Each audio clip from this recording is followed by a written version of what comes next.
Essa pergunta aqui é bem interessante. Doutor, minha mãe fez um exame de IgG para vários alimentos e agora está com uma lista enorme de coisas que não pode comer.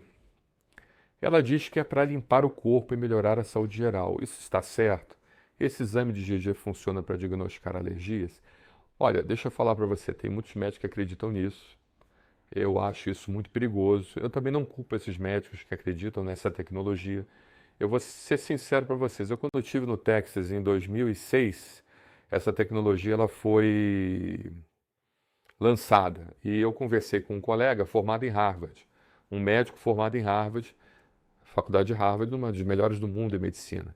E ele acreditava piamente em 2006 nessa tecnologia e dizia que tinha a mesma validez, a mesma validação da dosagem da IgG específica para a IgE específica. Isso foi em 2006, faz 20 anos atrás. Certamente ele mudou de ideia, né?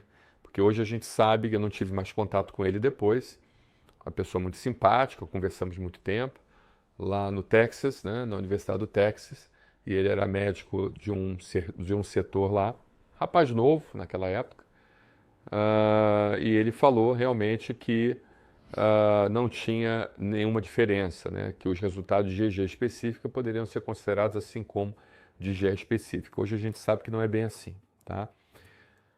Vários estudos demonstraram, com o passar do tempo, que esse exame, ele infelizmente não tem uma validação boa porque ele analisa contatos que são comuns e constantes de macromoléculas de todos os tipos de coisas que a gente ingere, os chamados ingestantes.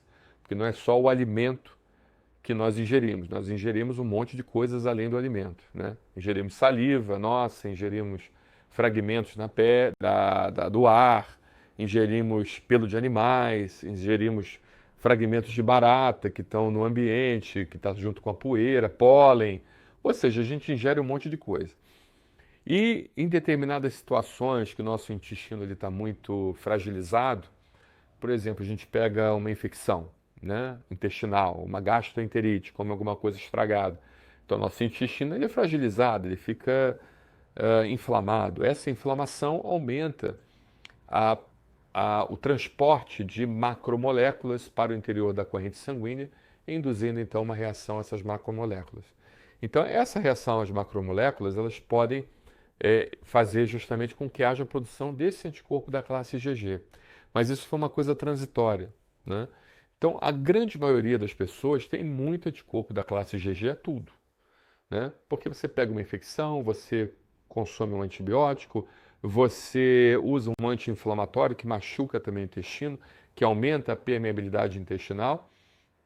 E esse aumento da permeabilidade intestinal, então, faz com que o seu sistema imunitário produza IgG a esses determinados alimentos, mas isso não necessariamente indica que você seja sensível àqueles alimentos, que você seja sensível e alérgico àqueles alimentos e que você precisa retirá-los da sua alimentação.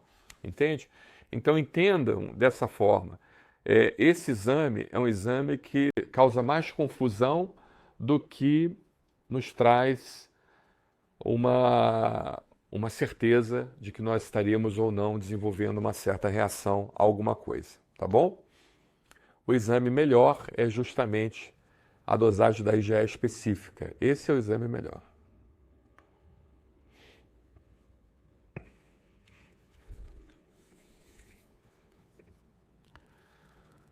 Muito bem. Tem uma pergunta aqui perguntando o seguinte: o que é exatamente síndrome da hiper-IgE? É algum tipo de alergia? Já que o nome menciona IgE. Então, a síndrome da hiper-IgE é a produção anormal de anticorpos da classe IgE. Ela também é conhecida como síndrome de Jó, do personagem bíblico Jó, que foi testado, né, da sua fé por Deus e até o final ele foi leal a Deus e foi recompensado o dobro do que ele perdeu. Mas a síndrome da hiper-IgE, ela causa vários tipos de problemas no corpo, que são muito semelhantes a processos alérgicos e também levam à chamada imunodeficiência, porque nós sabemos que o anticorpo da classe IgE, quando normal, quando não ligado à síndrome da hiper-IgE, Ele é um anticorpo que nos protege de câncer, inclusive. Ele está ligado à citotoxicidade mediada por anticorpo. Ou seja, ele sinaliza o câncer para as células imunitárias, para que essas células imunitárias cheguem ao câncer e destruam o câncer. Então ele sinaliza, como se fosse uma bandeirinha. Quando a gente tem baixa de IgE ou alta de IgE, pela síndrome da hiper-IgE, não por alergias, mas pela síndrome da hiper-IgE, então a gente acaba tendo também uma imunodeficiência. Então o paciente que tem síndrome da hiper-IgE, ele desenvolve vários tipos de infecções, porque ele não sinaliza para o sistema imune células cancerígenas e também células infecciosas, patógenos, né, que causam o processo infeccioso. Então é um paciente que está muito doente, sempre com problemas, sempre desenvolvendo alterações no corpo. E é uma síndrome que está envolvida justamente no fator de transcrição STAT3. Esse fator de transcrição STAT3, ele justamente está ligado também à produção de substâncias pró-inflamatórias que causam inflamação. Então, infelizmente, é uma síndrome difícil de tratar, porque não é uma alergia, mas causa sintomas muito semelhantes à alergia. E você, na hora de tentar fazer remédios para alergia, o paciente não melhora, ou melhora muito pouco, porque a fisiopatologia é uma fisiopatologia completamente diferente de um processo alérgico, mesmo que grave, tá bom?